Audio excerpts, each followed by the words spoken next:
On today's episode of Gathering the Kings. People ask, who's your competition? And I'm like, we don't have any, Yeah.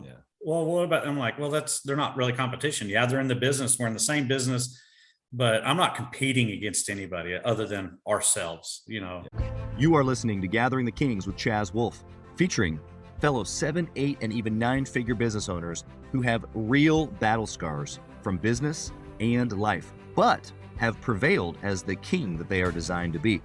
We welcome high-performing entrepreneurs to the stage in order to reveal the real of the real on what it takes to build a successful business today. We dissect the good and bad decisions they've made along the way that give a true and accurate picture of the journey of success and how you too can get there. Through this dialogue, you will learn the value of growing your network and surrounding yourself with power players and kings like today's guest. Grab your pen and notebook because we're about to dive in. What's up, everybody? Chaz Wolfe, Gathering the Kings podcast. Today I got Jeremy Briggs here on the King stage. Jeremy, welcome, my brother. How are you? Thank you. I'm wonderful. How are you? Dude, I'm feeling fresh. We were just talking about it being a Tuesday, but sometimes Tuesdays are a reiteration of Monday. We both kind of chuckled at that one, but I'm glad that you're here, man. I'm glad to dive into the story. I was referred to you by another guy that was on the pod. I don't get to do this very often, and so get another layer of friendship. We have a mutual friend now. And Brandon, home builder, good customer of mine, good friend of mine. Good stuff, man. Well, Jeremy, tell us what kind of business that you have, brother. Well, I own a ready mix concrete business. And what that is, for people that get confused, is we're the guys that produce the concrete and deliver it in the trucks, the big mixer trucks. We take it to the job sites and we dump it out. I get a lot of calls all the time, hey, I need a patio at my house. I'm like, we don't do the labor. Right. We produce concrete and we deliver it to you. You have somebody else on the ground and do what you want. Now, I'm sure at this point you have, because of those phone calls, I'm sure you got a long list of referral partners. Yes. And hopefully you're getting a little cut. Neither here nor there, whether you do or not. But I know I would be, trying to refer business and bring some good folks to people's homes. I don't ever accept, referral fees, what have you, or whatever people want to call them. Yeah. Just for the simple fact that I want everybody to be successful. It's good. And put as much money in their pocket as they can. Yeah. Focus on my business. And if I do my business right, then I get my share off of it. And I don't need a piece of the pie from everybody. Yeah. No, I love that. I guess there's two angles. I've got a good buddy of mine that's in the GPO space, the group purchasing space. And so everything for him is a contract and a relationship. Mm-hmm. And it's like, I'm going to refer you to these contracts. You get discounts or you get great service. And basically it's his job just to refer and connect. And that's how he does his business. And so I love the other way around though, too, is you kind of they're doing the right thing and the right thing always comes back. That's really relationships though, really, right? Absolutely. 100%. Do the right thing. We were just talking before I hit the record button. Even you said that you had done some podcasting with Brandon, and obviously we were talking about this podcast and some of the relationships that have come from this podcast where I don't ask anything. Obviously, we're just giving back to the listener here today. And it's like, man, some of the coolest relationships have come from just doing the right thing. Having great conversation. Absolutely. Well, before we get into your story, I want to know obviously how you guys started and a little bit of your entrepreneurial journey. Before we get into that, my first question is always the same. Why? What's your ticker? What's making you move? What makes you wake up every single day? You've obviously been successful. You could probably, take some time off or not push as hard, but you still push hard. And I want to know why. Because I enjoy things. I enjoy playing. I'm a firm believer. There's two kinds of people born in this world. Okay. There are people that live to work. Okay. People that work to live. There you go. I'm not a live to work kind of guy. I work to live. I want to play. I want to have fun. I want to have toys. Yeah. I want to enjoy life. I want to give to my friends and my family and my kids. Love that. So feel like I'm a fun guy. I'm always smiling, the party kind of guy. Yeah. So that's what drives me is like, that's a cool convertible car there. I got to work hard. I want one of them. It's a cool ski boat. I enjoy going to the lake and playing on the water and things like that. And Yeah. You can't be broke and sit at the house and have those things. That's right. You can't. And so and this is a little bit of a parlay for you here, just to kind of give us maybe a deeper thought.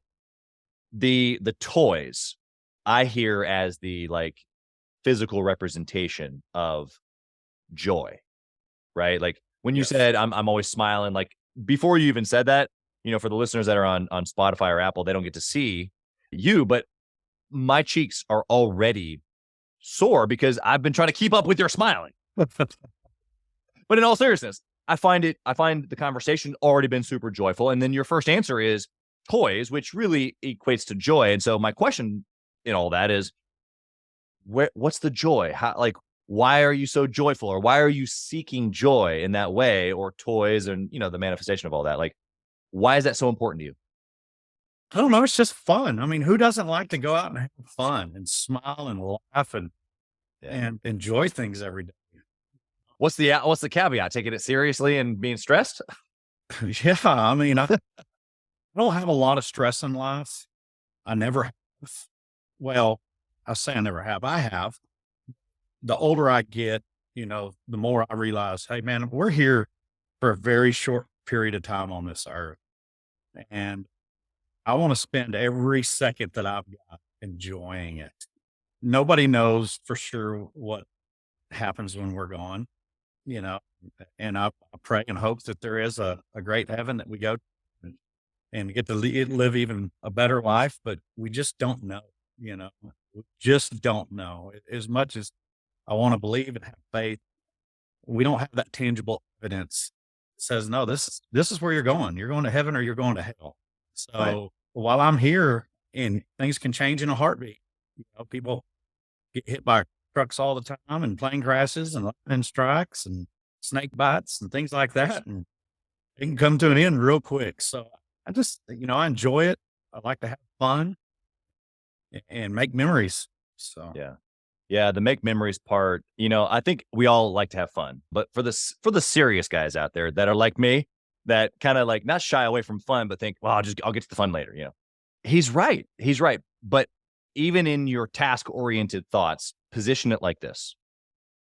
Position one of your boxes of things that you have to get done to create memories, at least in your task oriented, I got to be busy all the time mindset. Like I used to be and still am a lot of times.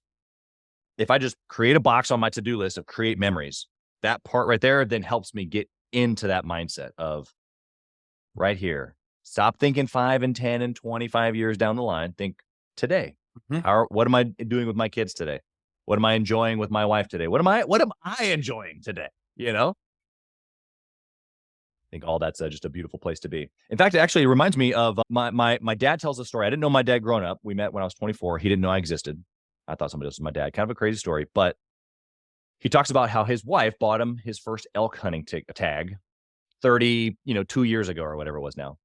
And her response was to him, because he wanted to go, but wouldn't spend the money, didn't think he could take off the time from work. And she was like, life's too short. Here you go. And he jokes now that she doesn't realize what can of worms that she opened, because we're all alcoholics, as we say now. But I'm a big alcoholic, dude, so you I get it. help with it. You get it. So but the reality is still the same of like, hey, look, let's take advantage of the moment. Let's go spend a week or two in the woods. Work will be here when we get back. Yeah. Fine. I love the mindset. Okay. Is your family like this? Was your dad like this? Like what gave you this perspective? My dad, my father, he's passed away. He passed away 5 years ago, but he was in the oil and gas business and also an accountant. Okay. And so he Probably not. worked all the time, Yeah. all the time. That's all he ever did was work, and he traveled and worked and worked. And I remember, always, where's dad? Oh, he's on a business trip. He's on a business trip, or you come home and you got your buddies and you're running through the house and you're being loud, and, it's like, get outside, dad's working. Like, dang, dad, that's all you ever do is work, And so I never had the privilege or to go hunting with my father. And there was a few times when we were younger, we lived out on a lake, and he bought a boat and was taking us, and we were setting up trot lines. And so every morning before school, me and my brother, one of my brothers, there's 6 of us, but one of my brothers, we'd go check that trot line with my dad every morning. Wow. Well, he got tired of getting up and going. So finally he taught us how to drive a boat, like second, third grade, Whoa. and like take the trot line, get your butt back here, get ready for school. And so those were some of my fondest memories of my father, was just those short little 20-minute trips out onto the lake, check the trot line, and then tear back Right. in. And we didn't get to do that a whole lot. And so Yeah. growing up, when I started having a family and children and stuff, I was like, I want to be able to give as much as I can to my children and let them see that there's so much fun in life. And I mean, life is fun. It is. There's is. so much you can do every day even if you're working. I have fun working Yeah. to have fun. And so I don't know. I've never been a guy that sits around and goes, "Oh, pity me. I got to go to work today." I'm like, "Hey, I'm going to go to work. And then when I get off, I'm going fishing, or Right. I'm going to a Ranger game, or whatever it might be. Or I'm going to come home, I'm going to lay on my bed and watch TV and be lazy, but I'm going to make my choice for the day and I'm going to enjoy it." Yeah. The confidence that you have even in the piece. And a lot of times people, they're not certain in the ability to have the piece. It's the confidence of going and charging the hill or starting a new business or getting a new client or whatever. But it's like, that's that same confidence that I hear you saying, like, no, I'm confident in just being confident in having fun, confident in providing for your family, something that you didn't really get a whole lot, which I think is a huge motivator for a lot of us, which is pretty cool. Okay. So let's get into your story. I want to know, is the Ready Mix concrete business, was that the first endeavor? Was there something before that? Give us a little bit of your entrepreneurial journey here. Oh, so my entrepreneurial journey, I guess it started. Well, do we have time for me to kind of start from the beginning? So I want you to start from the beginning, but we've only got 3 hours here on this podcast. So well, I won't dig too deep into it, but as a young man, I'm 45 now. As a young man, I had that, I want to party, I want to play, I want to enjoy life, yada, yada. Yeah. Well, that got me in trouble because I wasn't making proper decisions, right. good life choices on how I wanted to handle those things. Sure. I got myself in trouble. Not many people know this about me, just my close friends and people I grew up with. And so it's not something I just run around and talk about. I'm prepared to, but I got in trouble. And at 18 years old, I spent a year in prison. Wow. Which was a complete and absolute eye opener. Yeah. I was in there for 13 months. And the day I walked out, I said, I will never, ever go back. I'm changing my life right now. I'm going to be a good man. I'm going to be a good, productive citizen in our community. I'm going to get back. I'm going to do everything I can to live a good life. To whenever it's gone, nobody can ever say, "Hey, that guy did it wrong." Yeah. And so that's what I've done. I coached Little League baseball for 10 years. My nephews, my son, friends' kids. I'm actually about to get into it with my nephew. So, I gave back that way. I've done a lot of things, along the ways. And when I started doing those things, it was amazing how doors started opening up. And a good friend of mine, mentor, what I would call him, I didn't know him very well, but I'd taken a job. I was 20 years old. I'd taken a job, car dealership selling cars. And I walked in there and I was salesman of the month the very first 6 months I was there. Wow. And I sold a car one day to an old gentleman and we made a lot of money off of it. And he walked out and the managers were high-fiving me and they're like, "Oh yeah, we hit a home run." And I walked into my little cubicle and I packed my things and I walked back out and I said, "I'm done." Like, what are you talking about? What you just made, $3,000 on commission off this car. And I was like, Right. because I screwed that old man over. Wow. Hated it. And Yeah. it stuck with me and it bothered me. So I walked out. I was done. Wow. Well, I took a job as a project manager for a company doing concrete, building O'Reilly's Okay. in AutoZones all across the US, doing the concrete on them. It was a friend of mine. It was his business, and he needed somebody because he was tired of traveling. He needed somebody that go out there and run his cruise. Really, Right. somebody that could speak English basically is what it broke down to, and could communicate. I didn't know what I was doing, but he just Yeah. needed somebody feet on the ground. So I took that, and I was doing that for several years. Well, about 2 years. Well, then my wife got pregnant and she was about to have babies. Well, I was praying, I got to get out of this. I got to come home. I can't be traveling and have twin daughters Right. around. And Yeah. I came home the day that, like 2 days before she was supposed to have our daughters. And I get a phone call from a guy says, "Hey, I want to meet with you for lunch." And this is where I met my mentor, Ken, and he owned a pool store building gunite swimming pools. Yeah. And he's like, "I need a sales guy." I laughed at him. I said, "I don't know anything about swimming pools." And he said, "I'll teach you everything you need to know." Yeah. Well, so we went and had lunch and he made me an offer and I was like, yeah, I can't make a living off of it. And so I counter offered. I said, "How about, you pay me this and I will sell this many pools." And he kind of laughed at me. And he said, "Man, the most pools I've ever sold in a year." And he goes, "I've been busting my tail and this for 10 years is 25 pools." I said, "Well, if I sell 100 pools, what will that pay me?" And so he threw me a number out there and I thought, "Man, I'll be rich in a year. I'm going to," and so he made me a promise. "I'm going to pay you this much and it was like, 120 grand in bonuses Right. with salary and bonuses, which Yeah. 25 years ago, that was a lot of money. And for your stage in life, about to have twins, try not to travel. Yeah. I'm The like, key. "Oh my God." And so then I hit the grind. I mean, it was on. In the Yeah. very first meeting I went to, sales meeting or to sell a pool, I sold it. And then I was like, that was easy. And it continued on. Well, we ended up selling 115 pools my very first year. Wow. Oh, And so he's just floored. He's like, and Oh. so we expanded, had to hire more people, increase a the lot more people. business. And we did that for 10 years.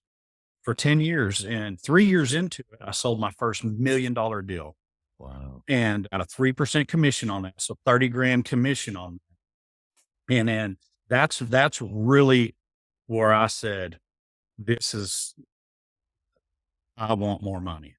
I want more money. So I realized, I was having fun. I got to travel, I got that commission and I put in for my vacation and I went and took a 2-week round trip around northern US with a buddy of mine, camping out and driving around Yellowstone. Yeah. And we did that. Well, then I came back and I was broke. I got to make more money. That's where I started, really wanting that hunger and wanting things and Yeah. providing. So we did that for 10 years. Well, it got to the point to where he was ready to retire from building pools and stuff like that. And so he was selling out. Well, the company that did the gunite for us, sprayed the gunite, which is the concrete in the swimming pools. Yep. Called and asked Ken Lee and said, "Hey, how about you sell that pool store and you come run our gunite crew?" And he said, "Well, I'll do it, but I'm bringing Jeremy with me." We're like, "Well, we don't really have a spot, but we'll find something for him." Sure. So they brought me in and I took a pay cut. I was depressed. It's like, "Man, that's not what I wanted." So I went to the owner. I said, "What do I got to do to make money?" He's like, "Well, how much are you looking to make?" I said, "I want to make 250 grand a year." And he kind of laughed at me and he was, "Well, we're a long ways from that." I said, "Well, what has to happen?" Right. And so he Don't said, tell me no. Tell me the recipe. "Yeah, what do we have to do? I mean, there's money to be made. How do I get into your pocket to make that?" Yeah. He said, "Well, we'd have to start X amount of yards every month. And then I'll put you on a bonus schedule that if you can reach these milestones, it's feasible for you to reach that throughout the year." And I Yeah. said, "Deal." So I was like, "Well, put me in that spot." So he put me in. So I started learning dispatch, taking orders over the phone and scheduling and all that. So I started asking him, "What's your record, daily record? What's your monthly record? What's your yearly record?" And I'm going to break that. I was like, "I'm going to break one every week, every month, whatever I got to do." And I started doing that. Well, I ruffled a lot of feathers, guys that have been in the business for a long time. Like, "Who's this kid? He don't know jack out this? Who's he coming in here changing our schedule and how we do things? Well, Right. 2 months into it, he cleaned house. He fired everybody. He was like, "You are now my new plant manager. Yeah. I don't know what you've done, but everything's changed around here." And we started setting records. So we went and started. It was his company. He had 9 trucks, old beat up mixer trucks.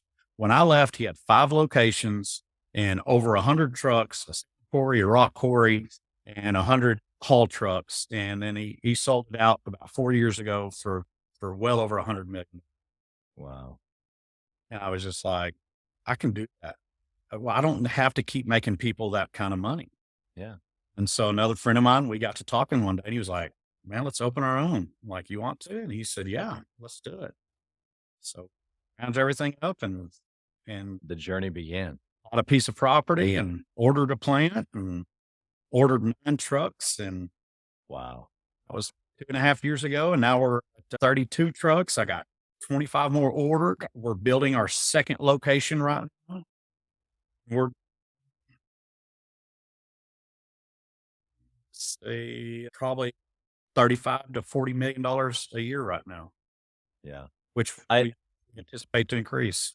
Of course. Yeah. I mean, your history is all about increasing. I just love talking with the guy that has sales history, because guys like you and I, we can look back into our own, not, it sounds crazy to like to our own ability, but that's exactly what it is. Like, you have a skill set that you can take anywhere, and you can grow your own business, or you can grow someone else's business, or whatever. If if those guys had been really smart, they would have tried to work you into, a higher position and keep you. But the reality is still the same, is that you have the skill set of people, growth. There's a certain mindset that comes along with this. Obviously, there's like a practical skill that comes with sales, but you're always going to be focused on growth. Always. You also have the ability to, when you hire somebody or when you talk to another business owner, remove all excuses. Like, there is no, like, you want more business, you just go get it. Right. It's like no, don't tell me it's not possible. Don't tell me I can't make whatever type of money here. It's okay. Well, in order to do that, here's the recipe. And to that person at that time, that sounded crazy. But to you, you're just like, I don't really care what it is. Just tell me what I got to do. I'll go figure it out. Exactly how it was. And like I say, I got laughed at. Like, okay, sure. Yeah. Prove me wrong. Right. And he threw a formula out there. Like, you can get there with this formula. Thinking that you'd never do it. Never. He was like, "It'll never happen, but here you go. If you want to make it happen, this is what you got to do." And so, I put a lot of long hours in. I was like, "It's going to happen. You're going to pay me that." Okay, we'll see. Exactly. Hey, kings and queens, Chaz Wolfe. I want to talk to you about something that's super important to me. We put a lot of time and effort, we meaning myself and my team, into this podcast, into the content that goes out every single day. And if you have been getting any sort of value or insight from this, we want it to be able to reach other business owners too. So we would love if you would like, comment, share, leave a review, post, share again, all of the things on social media, on all the different platforms, or even on the podcast mediums of Apple and Spotify. We would love to be able to get our content into more hands, more entrepreneurs, so they can grow their business as quick as possible. Together, we are building a community of like-minded entrepreneurs who are committed to growing their businesses to new heights. So let's do this. Let's help each other. Let's help each other grow. What would you say to the guy listening right now? Here you are talking about millions and millions and millions and millions, and he hasn't hit the first million yet. And he's, a little bit lost, right? He's got a lot going on in his business, wearing too many hats, doing too many things. He's confused. He's listening today to just pick up a nugget. Based on what you told me so far, what do you tell that guy when you just you could breathe a million, it sounds like? Well, first off, the wearing too many hats. People do that all the time. And I used to do that when I was younger. Like, I can do it all. I want to do it all. Let me have it. I'll take care of it. Well, you get to where you're not very good at any of it. Yeah. So you got to surround yourself with like-minded people, want to work, that want to make as much money as they possibly can. And you've got to be able to turn it over to them. You've got to be able to trust them. When I hire people and I try to move them into, manageable positions and stuff like that, a lot of conversations with them. I want people that are going to treat my business like I treated other business, like I own it. Yep. I want them to feel like they own the business. This is your business. I want you to make decisions that you feel is best for the company. And if you make a wrong decision, we'll sit down, we'll talk about it, and we'll fix it. And then when you make a right decision, we're going to high five and you're going to get rewarded for it. And we're going to continue on. And then, so I try to surround myself with those kind of guys. And then I do that, but then they want to try to wear all the hats. And then I always have to sit them down and say, hey, look, man, this is why we have this other guy. This is why we have this guy. Let them do their job. Right. Let them do their job. If they fail, they won't fail again. They'll learn from it. And if they can't learn from it, then we'll find somebody that can. And it seems to work really, really well for me that way, and to find guys that will buy into that. 100%. I love how you have the perspective. And I think for the guy listening right now, or the gal, the difference is that potentially when they worked for somebody, they weren't that guy. Mhm. Right. And so maybe they have a limiting belief that those guys don't exist, or that those guys aren't going to come in and work for them because they themselves weren't a go-getter for somebody else. But the reality of it is that there are plenty of people out there who want an opportunity, who do take ownership seriously. And maybe they don't own the company, but they're owning their position. They're owning their own destiny, which is like, gosh, you've got a salesperson like that, give them the recipe. They'll go figure it out. Yeah. I try to preach to them guys, hey, if you do your job well here and we close the doors down tomorrow, you're going to be valued anywhere you want to. So don't look at it as this is your last stop, your only stop. You've got options in life. Hopefully we put you in a position that you don't ever look at those options, but I want you to learn well enough that you can go anywhere in the industry and be successful. Yeah. And so a lot of people, they're scared to let things go or to teach people. Oh, well, he's going to take my job. Well, if you're doing your job properly, they're not. All they're going to do is make you a better person and your company a better place.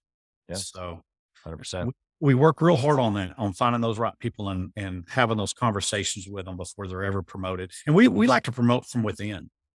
I've taken several just CDL ready mix driver guys that they're content with just driving a pickup truck because they think, or a big rig, because Right. they think that that's what their worth is and that's all they're ever going to be. Yeah. And for whatever reason, because that's what they've been told, or they've always been passed up for promotions at other places, and that's not us. We want to promote. I want to take that guy that nobody's ever given a chance and say, hey, you're this guy for that job. And then it's amazing how quick people Come turn alive. around and yes, and they buy and they're a part of the team, and they're like, oh my God, thank you for giving me that opportunity. Nobody in the world was ever going to give me. And Yeah, you breathe belief. belief. Yeah. Especially when nobody else has, right? They themselves probably haven't, at least in a little while. So good. Okay. So if let's say, if that's the good thing that you've done is, find good people, promote good people, give us a specific there, and then we'll move to maybe a bad choice. But this seems to be like a pretty thick vein here for you as far as why you've been successful. So think into your Rolodex of experiences. Tell us about a situation where you picked this guy out, or he was the right person, where you hired well, in essence, is kind of like the topic that we're talking about. Love to hear maybe a specific situation. So I'll put it right there. My operations manager, he's my right-hand man. He oversees pretty much our day-to-day, our schedule and our drivers. He wears a lot of hats. I always tell him, hey, somebody else take care of that. Let somebody else. He's one of those. I have to work on him all the time. Right. But he was the company that I came from, that he was a dispatcher. Yeah. Well, he came in, I hired as a driver at the time, and I just seen something in him. I'm like, hey, this guy, he needs to be more than a driver. So I brought him in. I taught him how to dispatch. Well, then he got himself into a position to where the company that we were at wouldn't promote him because he was so good at that job. Interesting. And they were scared to move him up. To lose him. Yeah. Like, if we move him up, then who's going to fill that void? Right. Well, so he was stuck there at that job. And when we opened up after about a year, I called him up. I had a non-compete with that other company. And so for a large lawsuit, things like that. But that's another story. So I couldn't call him when we first opened. Right. But whenever I finally called him, I'm like, hey, let's, and so he came and visited. And I was like, I want to give you the opportunity to come in and do what I know you're capable of doing. You know, you're more than just somebody that needs to sit inside and answer the phone and write a schedule down. Right. And so I give him that opportunity, and he's turned out to be, you know, one of the best in the business in our Metroplex because he was given that opportunity. And I mean, I'm super proud of the guy. And, you know, he's young, he's young and grew up in the oil field. So he still has that mentality that sometimes you got to be mean to people and stuff like that. And always have to break it down. Like, dude, you don't have to yell at anybody. It's gotta have fun. You ain't got to yell at anybody. Get what you need done. It gets better every day, which, you know, makes me proud to see that, to see a change, somebody evolve and change. Yeah. But yeah, that's probably the best business decision I've ever made, you know, as far as employee. Yeah. No, I love that. I love the detail of it. It's you being a good leader, seeing the potential in people. I'm sure he's extremely appreciative of that. But then also, as you continue to lead him, he's going to continue to get better, make himself more valuable. I think that reflects to you as a good leader. And I think anybody listening would say the same. Let's flip the coin. I'll add something real quick. Yeah, please. So listeners, they're going to be going, well, you know, you got to find those people first and stuff like that. You really don't. They're there. Everybody wants that higher position or wants that opportunity. Well, not everybody, but just about everybody. They just need the right coaching and the right opportunity. If you give somebody the right opportunity, most of the time they're going to run with it and they're going to do good. If you take care of them and explain things to them. But then, and every now and then you'll get that guy that has always made it just, you know, you feel like he's the right guy, but he's really not. Really not. That's right. But they're out there. I mean, I've taken guys, you know, that work for me now that, like I said, nobody in the world would ever gave them a chance whatsoever, you know, whether it be their appearance, you know, and that's the sad part about it is, you know, people get judged on how they look, how much they weigh, how many teeth they got. Right. I personally, I don't care about all that. I want somebody that's going to be honest and somebody that's going to work hard and put their heart into it. I'll take that every day over a Brad Pitt. Oh, absolutely. Yeah, I 100% agree. And so for the owner listening, it's not just about, you know, the fact that they are out there. Yes. The reality is that when you get a glimpse of the right person, whether you thought that they were going to be or whether you groomed them up to be the right person, now that you know what it feels like to have that guy that you're describing on your team, you wouldn't go back. Like you've seen the light of having a wingman, as you said, you know, your right-hand guy. And so it's like, you know, for the guy who's listening, who maybe doesn't run a $40 million business, okay, fine. You still need that key role who can take certain things away. And when they do, then it frees you up to do other things well, like you were talking about, and not wearing too many hats. That right there, that mindset's a game changer, just like you were just describing, but on a much bigger scale. Is like those people exist. And even if this person doesn't work out long-term for the next 20 years, okay, fine. He's with me 2 years or 5 years or whatever. I'm going to find somebody else. I now have confidence to know, like you're saying, that they exist. And exactly. And then the effect of having them on your team changes everything because it allows you to actually go operate and grow. So, absolutely. All right, well, let's flip the coin. Tell me about a bad choice, a decision that you like, it did not turn out how I thought it was going to. So when we were first opening up, I needed a plant manager. You know? I needed to focus on sales. Right.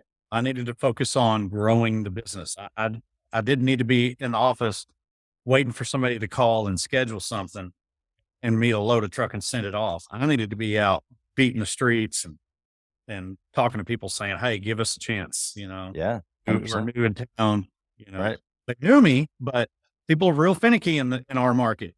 They don't like change. Like, no, stay with this company here. They've taken care of me if I come pour with you and they find out, maybe they don't pour for me again.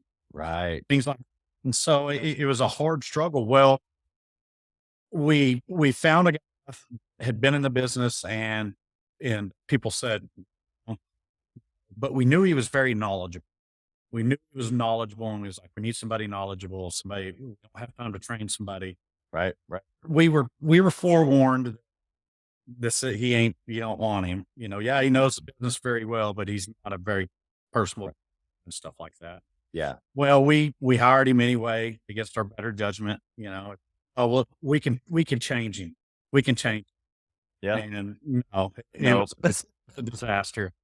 You can't change. You can't change a lot of people. You can change some people, for the better. But The ones that are willing. when people are set in bad habits and bad ways, it's hard to break them out of. Yeah. And That's so what they don't want to be. that's how Cal came along. That's when I went and I was like, I've got the right guy, and went and got him. Yeah. And so through the process of you telling that story, I picked out a couple of things. Tell me if I'm off on this, but sometimes as business owners, even though we know better, we have to kind of pick the lesser of two evils. And in that moment, the lesser of two evils was picking maybe the wrong guy because it allowed you to, even though it was maybe frustrating for a period of time, to go focus on sales. He was a stopgap. Yep, exactly. That's a great way to say it. Knowing that it caused some problems, but the problems were maybe worth it so that you could go focus on growing the business. Talk to that a little bit. They were. When you look back at it at the end of the day, it was still the right decision. He wasn't the right guy for the long term, but he was a short-term fix. He was somebody that we needed because, like I said, he understood the business. He was able to come right in. He was a plug and play is what he was. But his batteries ran out quicker than we thought they would. That's a good way to say it. Good way to say it. What do you have now, Jeremy, around a decision-making process? Since we've talked a lot about hiring, maybe talk about that, or maybe just decisions that come across your desk in general. Do you a certain step, certain mindset that you take, certain process? It's funny. We talk about that. The bigger corporations that we compete with around here, we're just bullying them around, really, is what I like to say. People ask, who's your competition? And I'm like, we don't have any. Yeah. Well, they're not really competition. Yeah, they're in the business. We're in the same business. I'm not competing against anybody other than ourselves. They got to be better than us, which is hard to do. And the reason why is because big corporations, say your loader goes down, have a big, front end loader to haul your material into your plant and stuff like that. Well, got to have a meeting. Or we can fix this, or is it time to buy a new one? Well, let's buy a new one. Okay. Well, then they got a 3-week wait on a board meeting. People vote. It's got to go through this process. Right. Well, whereas us, we're family owned and operated. Me and my partner, hey, our loader's broke. What's it going to cost to fix it? We can buy another one for this and costs a little bit. Okay, let's just buy a new one. And that's about a 3-minute conversation. Right. And so we can stay ahead of the game all the time. You get price increases and it's real easy. You can just look at your numbers and say, well, this is where we want our margins to be. So this is how far we got to go up.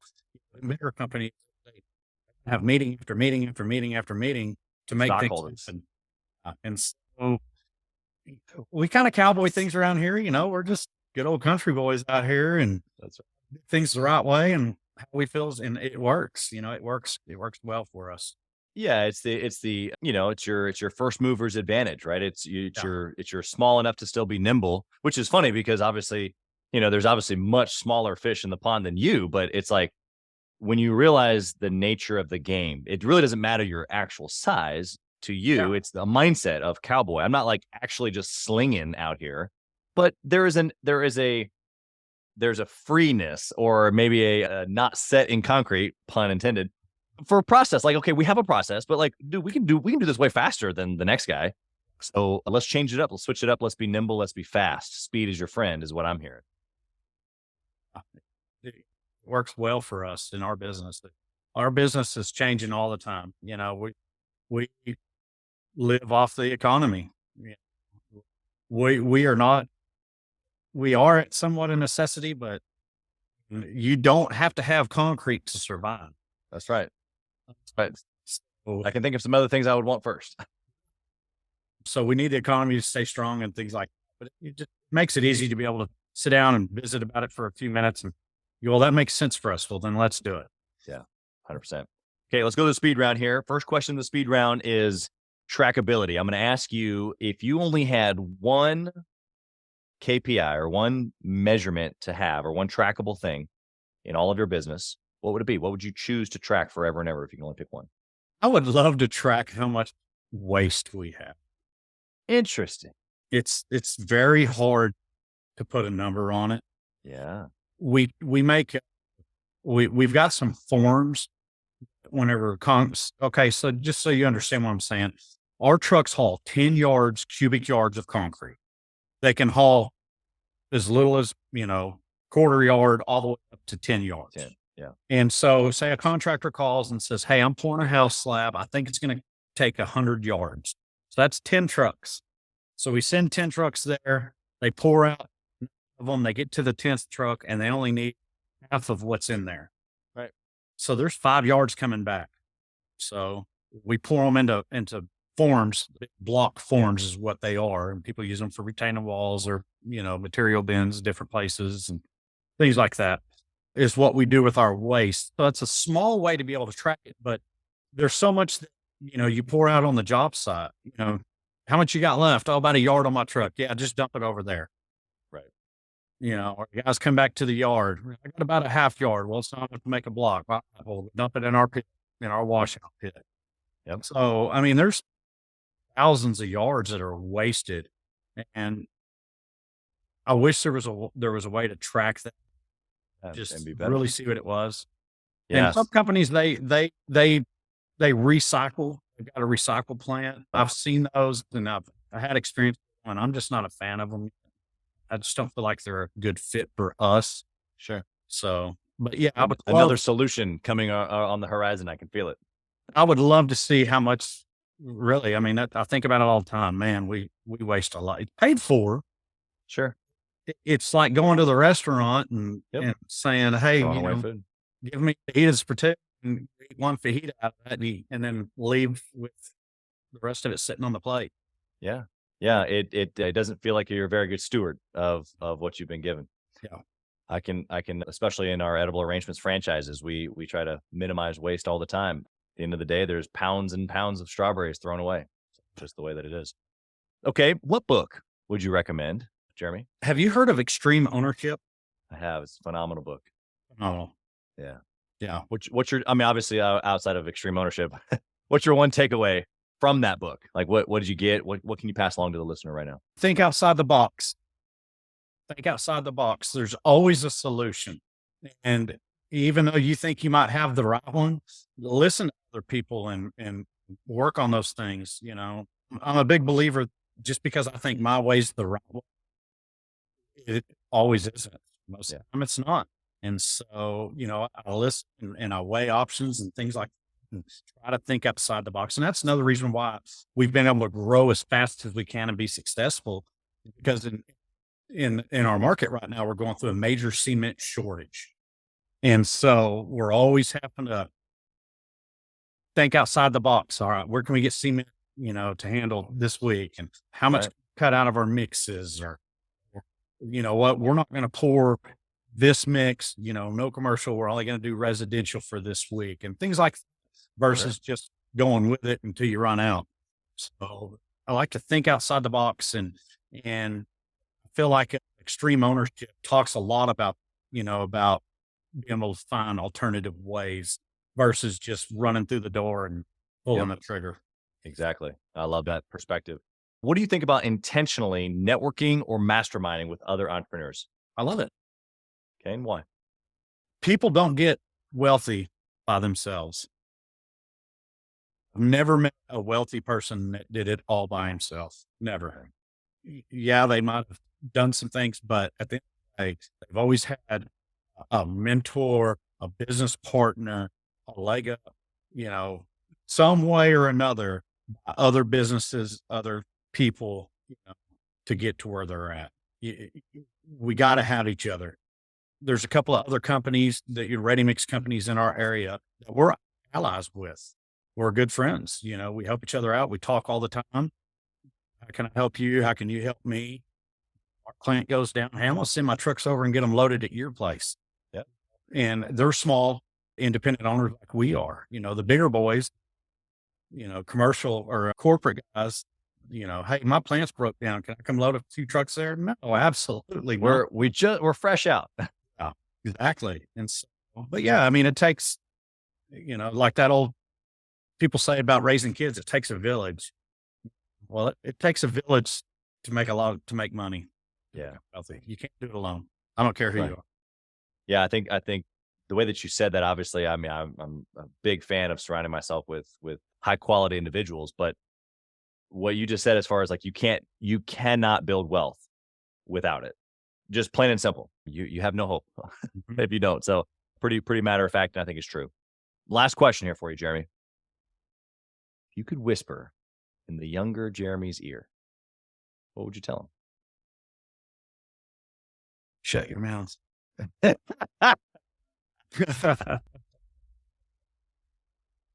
That same mouth has probably sold you millions and millions.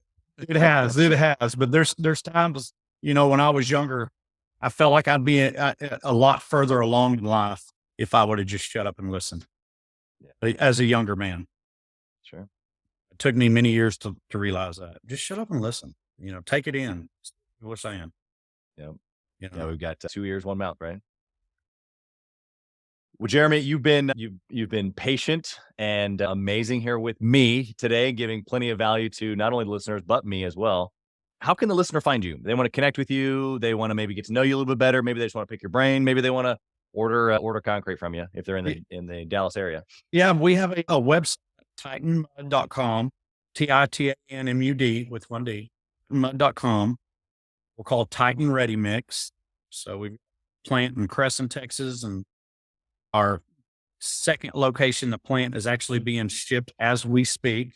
Nice. We'll be starting the erection on that this week, which I'm Wow. excited about. Yeah. In Springtown. Right. So yeah, or Jeremy at titanmud.com. There you go. We'll put all that in the show notes as well. People can easily reach out and find you. And there's a lot of people in that metroplex between those two cities. And so there's a lot of people around you, and I'm sure people listening, and I'm sure that there'll be some people that reach out and connect. You've been incredible. Your insight, your sales history, your mouth has an extreme history. And so I just appreciate you sharing it with us here today. Blessings on you, your family, your business partner, your businesses, your people, your guy, the whole deal. Thank you for being here. Thanks for having me. It's been fun. Thank you for listening to Gathering the Kings today. I hope that you were able to pull out a few nuggets to go apply into your business right away. More importantly, though, I hope that you're realizing that it takes more to be successful than just being by yourself, doing it all on your own, carrying the weight all by yourself. What I have realized, not only in my own journey from multiple businesses and multiple different industries, and now interviewing over 200 or 300 other very successful 7, 8, and 9-figure business owners, is that it's tough to do it alone. And so Gathering the Kings exists to bring together successful entrepreneurs. In fact, we are putting together 1,000 kings, specifically who are grateful but not done. We're intentionally assembling kings who fight tooth and nail for their business, family, and communities. And here's what we believe, that in the pursuit of excellence in those areas, that it ignites within us the responsibility to govern power and forge a lasting legacy. So if that relates and resonates with you, and you know that you need people around you, sharp, qualified, other very successful business owners, I want you to go to gatheringthekings.com. I want you to take a look at what we're doing and see if it makes sense for you to be part of our pursuit to 1,000 kings. Talk soon.